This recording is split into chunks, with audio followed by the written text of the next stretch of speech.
Thank you, Mr. Chair, and thanks to our witnesses for being here today. I appreciate it. Mr. Kegwin, in your testimony, you highlighted the fact that your agency has met the time frame for approval 98% of the time on the more than 20,000 decisions since PREA was enacted in 2004.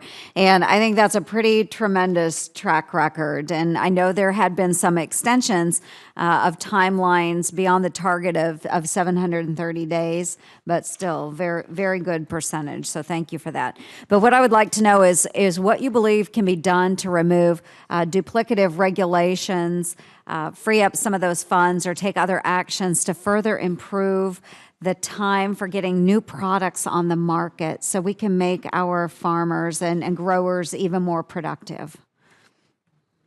Thank you, Senator. When Administrator Pruitt joined the agency, one of the things that he launched straight away was his Back to Basics agenda, which is an initiative to help focus EPA's efforts on returning to our core mission of protecting human health and the environment. As part of that effort, we've been beginning to reach out to stakeholders across the spectrum to identify areas of regulation that either may be duplicative, could be streamlined or modified while still protecting public health and the environment. In fact, last week, the pesticide program hosted a public meeting of a wide variety of stakeholders. Several hundred people participated in that meeting to help provide some insight to us on where we might look next in terms of streamlining, gain some additional efficiencies in our program. And among those were opportunities to look at some MOUs with other agencies where there might be opportunities to share our work and share our load or rely upon the work of another agency. So those are among the things that we're beginning to explore now.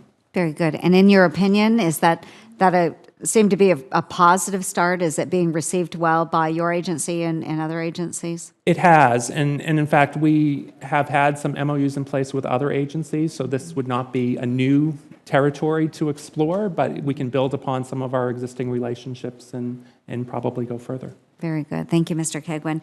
And Dr. Kanikas, you noted in your testimony that agriculture depends on a strong, scientifically based EPA to evaluate pesticides. And what can you do in your role to encourage that and ensure that politics, of course, politics in the news all the time, that politics don't get in the way of sound science when it comes to reviewing pesticides? Thank you. I appreciate that question. Science is the foundation of everything that we do at USDA, and I expect that that's the same for EPA. For us, we look at what any kind of rules or proposed rules or risk assessments that EPA does, and we look at it through the view of our agricultural sectors to see if it's how it would work. And then we also look at models, the inputs, to see if they're valid and if they are reflective of agriculture. But we also look at the science that's underlying the work that EPA has done. We provide them information that we're aware of from the agricultural community and others.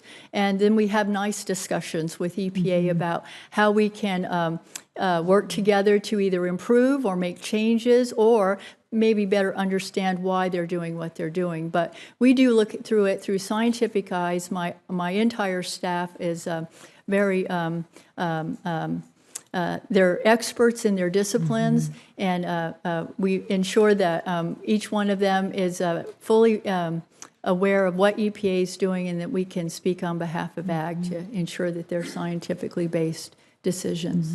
Well, I appreciate that. And we had the pleasure of hosting Secretary Perdue last Friday in Iowa, and it was wonderful to see the interaction that he had with our farmers and growers. He did mention several times that we want to make sure that things are scientifically based, any decisions that are made, and the fact that he encouraged collaboration amongst the agencies. So it was really great to see that. Thank you both for being here today. I appreciate it. Thank you, Mr. Chair.